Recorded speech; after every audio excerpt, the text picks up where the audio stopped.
کی آواز سطر نہیں ہے، اس لیے وہ ضرورت کے وقت غیر محرم سے گفتگو کر سکتی ہے یا فون سن سکتی ہے، مگر یہ حقیقت ہے کہ اس کی آواز میں کشش ہوتی ہے۔ اس لیے فقہ نے عورت کو اذان دینے سے منع کیا، کیونکہ اذان خوش ہلہانی کے ساتھ دی جاتی ہے، اس سے فتنہ پیدا ہو سکتا ہے۔ اس کا ثبوت اس بات سے ملتا ہے کہ ایک ریڈیو اناؤنسر کے کئی نادیدہ عاشق ہوتے ہیں۔ آواز کا جادو بھی اپنا اثر دکھاتا ہے، اس لیے غیر محرم سے بات چیت کے دوران مناسب لہجے میں بات چیت کرنے کا حکم دیا گیا ہے۔ دکاندار، درزی، جویلرز، ڈاکٹر اور حکیم سے بہت محتاط انداز میں بات کرنی چاہیے۔ مرد تو پہلے ہی عورت کو شیشے میں اتارنے کے لیے تیار ہوتے ہیں، اگر عورت ذرا سا ڈھیلا پن دکھائے تو بات بہت دور نکل جاتی ہے۔ جیسا کہ کئی ڈاکٹر مرد حضرات مریضہ کا علاج کرتے ہوئے خود مریض عشق میں بن جاتے ہیں۔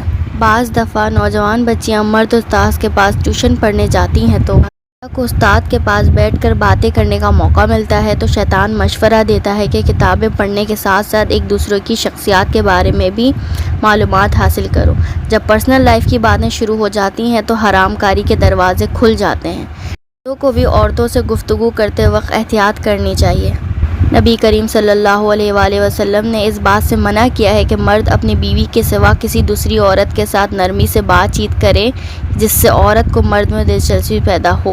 اس سے یہ بات ثابت ہوتی ہے کہ ہمیشہ غیر محرم مرد عورت کے درمیان شیطان ہوتا ہے، اور شیطان کی یہی کوشش ہوتی ہے کہ کسی بھی طرح مومن کو جنت نہیں بلکہ جہنم میں داخل کرے۔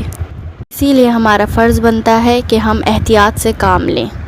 یہاں پر میری ویڈیو اختتام ہوئی، امید ہے آپ لوگوں کو پسند آئی ہوگی۔ سننے والوں کو سب کو اللہ تعالیٰ جزائے خیر دیں، آمین۔